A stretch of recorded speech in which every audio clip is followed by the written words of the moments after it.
Hello and welcome back to part 2 of the archives of the East Coast Romper. If you guys watched part 1, for one, I apologize for sniffling all over the place. After I rewatched it, I realized, my lord, they're either going to think I'm doing cocaine or some sort of drug that I've never touched in my life, or they're going to realize your girl has allergies and I can't help it. But I didn't realize my microphone picked up that much, so I apologize. This is part 2 of part 1 of the East Coast Romper down memory lane and going through all the stuff that I've accumulated through my adventures. This part 2, a few more, I would say, collectibles for myself that I love, that I wanted to show you guys, and a story or two here or there. And then I just get into showing you guys how the romper started, how it sort of ended, went through some of the interviews that I've done since 1994 to, I think I officially stopped everything, I would say probably 2007 for the website and everything. And then I was dabbling in new websites on and off, trying to do it myself and all that stuff. So officially, I stopped in 2007, picked it back up 2008, dabbled here or there, not very consistently, as you know from watching this YouTube channel or my other YouTube channel. Consistency, not my middle name. But I'm trying, guys. I'm trying to be positive and fun. So here I am. So anyway, before we get into interviews and stuff like that, I just wanted to show you some other stuff that I've collected through the years. So as you all know from watching the past video, and what you're going to see probably in this video coming up, is my love for 36 Crazy Fists. If you never checked them out, they were on Roadrunner Records. That's how I got to learn about them. The band Skin Lab actually really supported them in their beginning, and I'm sure they still support them. But they're from Alaska. Badass band. I love them. I personally think they were a very underrated band and should have gone further than they did.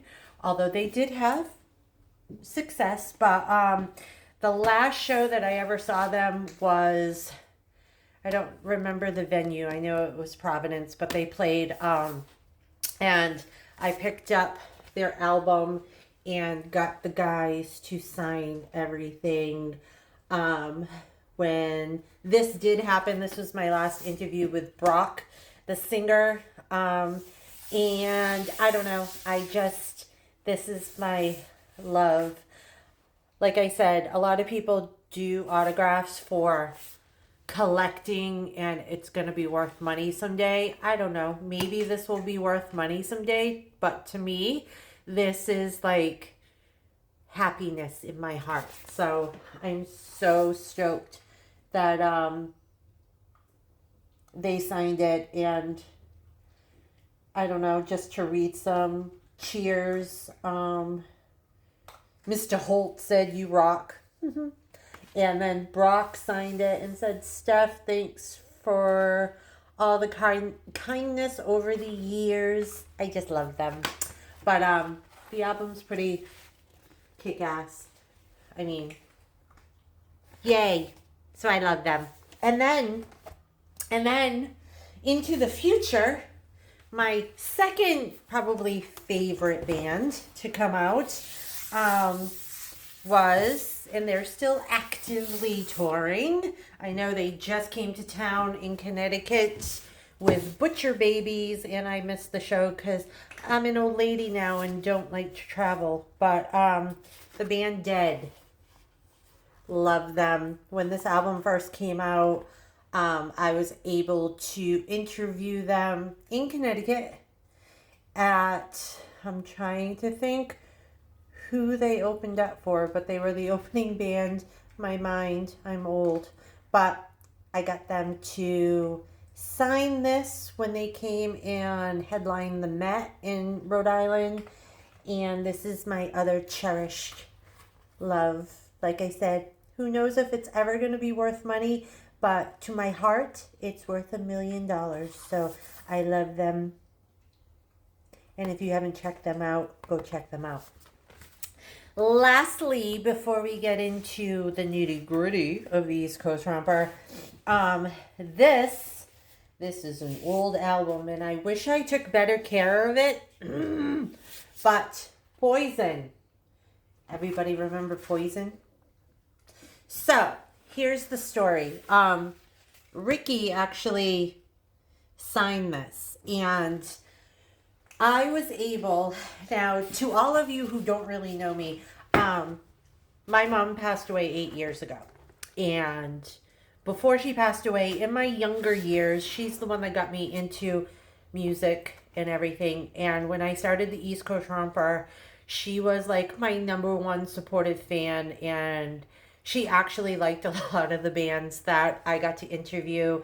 And I was able, as she got older, she got sicker, so it was very hard to bring her to shows or whatever. But my first concert ever, I was 12 years old, and all the parents who knew my mom were appalled that she let her 12-year-old daughter go to a concert. My first ever concert at 12, I went with my cousin, my older cousin, so it wasn't like she just like dropped me off and here I am at 12 years old. But it was a Bon Jovi concert. My mom loved Bon Jovi.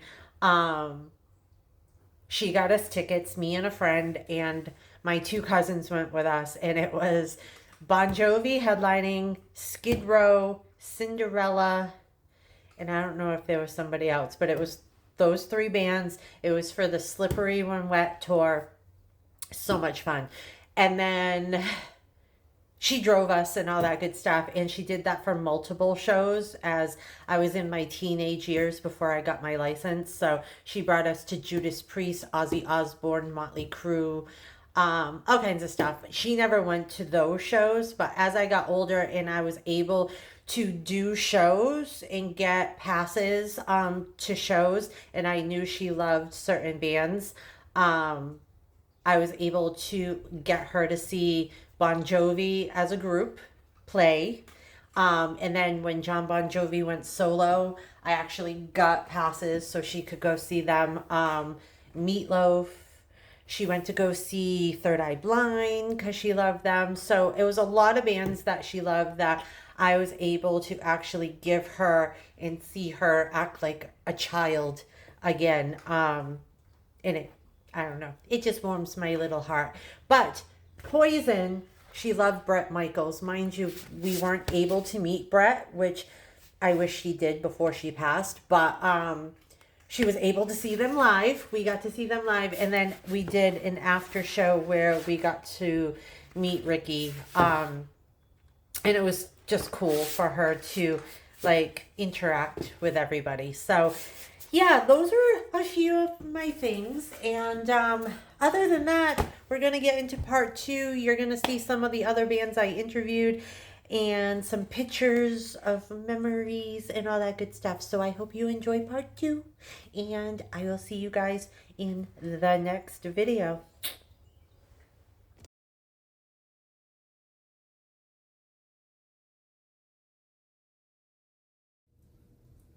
So we are back with part 2.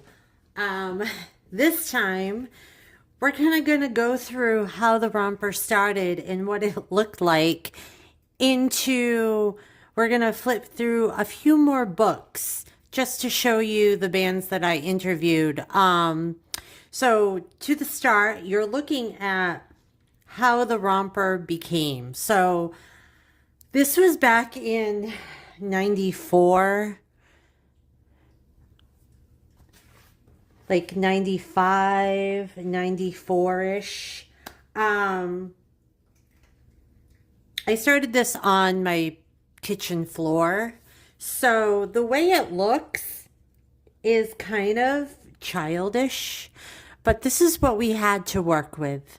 I put every single one of these together by my hands. Like, there was no web creations. There was no nothing. It was cut and paste, stick the pictures, write up the articles, stick it in the magazine, bring it to a printing place, and they printed up magazines, and then I distributed them. So it doesn't look the best, but it got out in the public eye. You know, it was kind of cheesy when I look back, but what do they always say? Like, you're never going to start if you want everything to be perfect, so just start it. So this is how it began. It was a big 8x10 kind of tone to it. And then a year, I would say, or less, it got kind of expensive to do this, especially when more people wanted print magazines. So the price got a little expensive. So the way to save money is we kind of went down to a more smaller version of the romper. So this lasted 95, 96 era.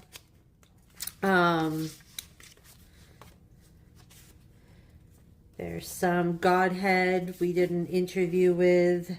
Juice. This was kind of a collage of everything. And then one of my favorites, my Testament interview that I kind of spoke about in the last video about interviewing Chuck Billy at a restaurant. So it was like this, like if you open it up, really small print. Like, there's a lot of stuff now that I look back at and I'm like, damn, I would have changed anything. But like I said, people used to take ads out.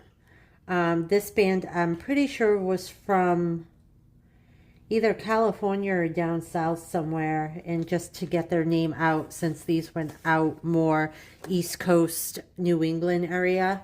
But this is where it began.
All right, I don't know if you can see that any better, but I'm trying here, guys. So basically, when it went to the website, since the website is no longer, I printed out every interview I did. So pretty much, I don't think this is all of them, but it's a big, big bracket. So we're going to flip through this really quick. Hopefully you can see it all, but 36 Crazy Fists, like I said, my favorite band in the whole entire world. We did a non-point interview. We did a Still Remains interview. Skin Lab interview. 36 Crazy Fists again. Bullet for My Valentine, which was a really special one. When I did this interview, it was in Worcester, And after interviewing the band, I also became their merch girl for the evening. Their tour manager actually called me back after the interview and asked me what I was doing for the show. And I was like, nothing really. And he was like, do you want to be the merch girl? So pretty much got paid for the night to merch and also got some free merch from them. So it was a hell of a good time. But did the interview, and that's what I went for, and it was a great time. From Autumn to Ashes, did an interview with them. Tantric, Casey Jones, Spine Shank, guys. Well, actually, this was not Spine Shank. Silent Civilian, which Johnny, the singer of Spine Shank, created this band. So when they came to town, actually interviewed Johnny for his band, Silent Civilian. Head PE, like I talked about before, hung out with Head PE for a lot of time, so got some good interviews back in the day. Midnight to 12, Evergreen Terrace, fun band to watch too. Static X, rest in peace, Wayne Static. I am trying to see right now. Yes, it was. This was one of the best moments of my life. For one, if anybody knows, I have a Wayne Static tattoo because I love him so much. But I loved Wayne Static, and I got the ability to sit down with Wayne on his bus right before show. And the greatest thing about this man, God rest his soul, is he took the time to answer every single question I had. And then after the interview was done, he actually hung out. Like, we hung out for 45 minutes before the show, and I just got to like chill with him. And I thought that was like one of the greatest things. Like, when you meet people in the industry or anywhere and you look up to them and then they meet your expectations, it's just a badass, amazing time. So I cherish this interview with all my heart. Poison the Well. This just shows some CD reviews. So I also did CD reviews. So I've actually printed most of my CD reviews. Interview Trapped. This actually, Break the Silence. This, if you can see it, sort of, this was the breakdown of what the website kind of looked like. So that's kind of cool. Story of the Year. This was a good time. I forgot who they opened up for, but they were playing the DCU Center. And I remember me and my friend Amy were kind of intoxicated when we interviewed them. And it's a good thing I still sounded professional because I was really drunk. Outspoken. Let's see. Interview with Thursday. This was a really good time. I think I did this one over the phone.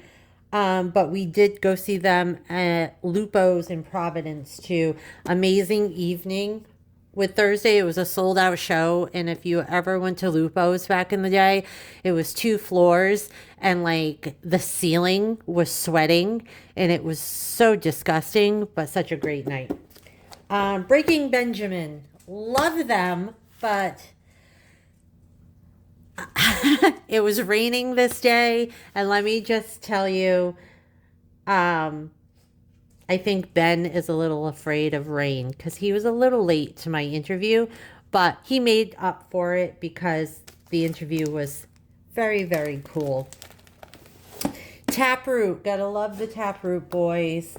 Soil back in the day. Shadows Fall. This is Circus Diablo. I think this was an email interview I did with them. I've never met this band. This was back in 2007. But I interviewed them. That's all that counts, right? Who else? Who else? National Product. Drive By. Some of these bands were like, you might have seen on Warped Tour and stuff like that. Cottonmouth Kings. Yep. Got to chat with the Cottonmouth boys. Medina Lake. These guys were fun. Who is this? The Human Abstract. These guys were a bunch of very intellectual men, let me just tell you. Change of Pace. This was an email interview. I remember that. Never saw them live. Throwdown. Love this. It was at the living room. I remember this. Sat in their van. Chatted with them. It was a good time. Silverstein. Love them. Shane was like the best. I must have interviewed him a few times, and every single time he had like a new story to tell, and it was a fun experience. Typo Negative. The Color, Fred. What does that say? Oh, I thought it said something. Hatebreed. Yes, Jamie Jasta. Interviewed them, and they actually, in one of their CD covers, thanks the East Coast Romper. I still remember that, getting the CD and seeing my name in their thank yous in their CDs. So that was pretty dope. Finger 11, love them. Another band that I was very nervous interviewing. Machine Head, always a good time with the boys from Machine Head. Alazana. Alazana, no, not Alazania, like lasagna, no. Five Finger Death Punch, right in the beginning of their career before they blew up. Got to chat with them. I actually knew Ivan, the singer, when he was in the band Motogrator. Met him back in the day for that band, and then he formed Five Finger. Got to interview them. Static Lullaby. The Human Abstract again. Burning Season. The Xyz. This band opened up for AFI, and I do remember interviewing them in their green room, and the singer of AFI came walking in, and me and my friend Jackie almost lost our shit because we couldn't believe we were standing in front of him. Good time. I Set to Kill. Female Singers, good band. Mayday Parade. Another 36 Crazy Fists interview from 2008. Devil Driver. Yes, Devil Driver. Dez, who was in Coal Chamber, formed Devil Driver. Got to chat with them. Haste the Day. My goodness, The Devil Wears Prada. Got to chat with them. The Killers, got to see them and chat with them, which was a fun time. Who are these boys? Seether. I remember interviewing them at Ozfest, and yes, they were very no holes barred, let's just say, in their interview, and I had to edit a lot during that interview because a lot of stuff couldn't be put into print. The Red Jumpsuit Apparatus. Trivium. Breaking Point. Handsome Devil. They had a sound almost like the band Lit. They were a good time. Soulfly. Yes, Soulfly. The Movie Life, if you can see that. And then this loveliness, Since the Flood. Edgewater. I got to chat with Hooba Stink. Hooba. That was back in 2002. The band Cinder. El Nino. Yes, El Nino. They were on Roadrunner Records, and I used to do street team stuff for them. Another 36 Crazy Fists interview. Yes, I was obsessed, people. Brazil. We're almost through this. Scars of Life, Kill Radio. They were like a punky kind of band. Fun. Index Case. They came and played some dive bar, I think, in like Seekonk, Massachusetts, back in like 2003. More CD reviews. This right here was Strung Out, if you remember that band. Snapcase CD review. Chatted with Autopilot Off. Lit, talking about Lit. We did an interview with Lit. Good times with that. That was back in 2004. Probably one of the best times of my life. 36 Crazy Fizz. 36, I said 36 Crazy. No, I'm not that obsessed with them. This is 30 Seconds to Mars. And it's true. It says, can you read it? 30 Seconds to Mars. But I interviewed Shannon and Matt, the bass player. Did not get to interview Jared, but the best part about this interview was, one, Shannon, during the interview, complimented me, which I almost passed out. And then when we were done with the interview, we were walking out, and Jared Leto walked right by us, and those eyes, my Lord, he's just the perfect man. Onward, Riddling Kids. Good times, good times. A Sum 41 interview, always fun with them. This one is Three Doors Down. Love them. Fear Factory, my first interview, live interview, I should say, in person. It was a good time. Flaw. Devil Inside. Who was the Soil again? Damage Plan, which had the boys from Pantera in here. God rest their souls. And this one, Orgy. If everybody remembers Orgy, Blue Monday. Fun times. Earshot. They actually are back together, I'm pretty sure, making new music. Crossfade. This band Destiny. Caddisfly. The boys in Caddisfly actually stayed at my house, and that was a good time. My mom made breakfast for them. I remember that. American Hi-Fi. More CD reviews.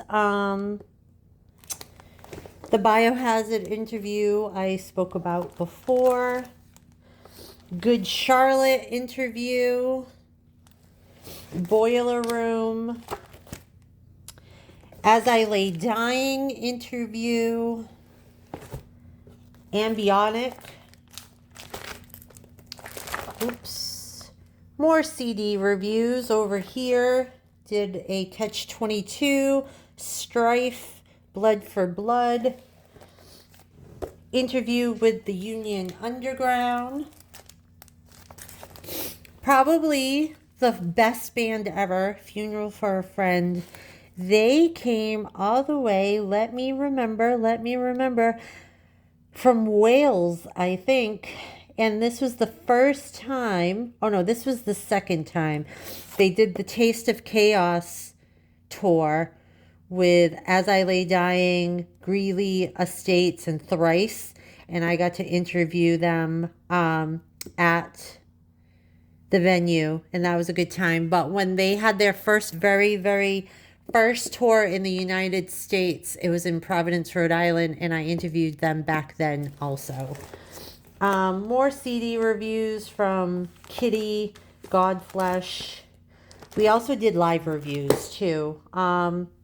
A Non-Point interview again. Chimera, if everybody remembers Chimera, we did an interview with them. Protest the Hero. Some of these bands, like I said, they came out for an album or so, but I was there to capture every band that was out. Dillinger Escape Plan right here. Another Still Remains interview. Love Hate Hero. Fun band. I think they only came out with 1 or 2 albums. The Dreaming, which had some of the guys from Stabbing Westward in that. Raw. Interviewed Raw. That was back in 2006. Echo Trend.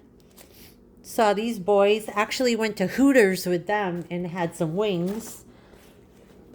Another Big Machine interview. 3 Inches of Blood interview. And we have one more book, kids. One more book. And then we're done. And I just lost all my shit here. See, one more book. That's it. This one, Headspace. And like I said, there's more stuff in here, but I'm just showing you like the highlights of the front pages of what happened. Flybanger, Saliva interview. Primer 55 interview. Another Society interview back in, when was this, people? 1999. Crazy. Finger 11 again. Primer 55 yet again. Some CD reviews. One Side Zero. Primer 55. My Linkin Park. Yes, Linkin Park interview. That was back in 2001. Green Wheel. Our Lady Peace interview. Nevermore. God rest in peace. Worrell. Some more CD reviews. More CD reviews. More. Drowning Pool. The interview I did with Drowning Pool.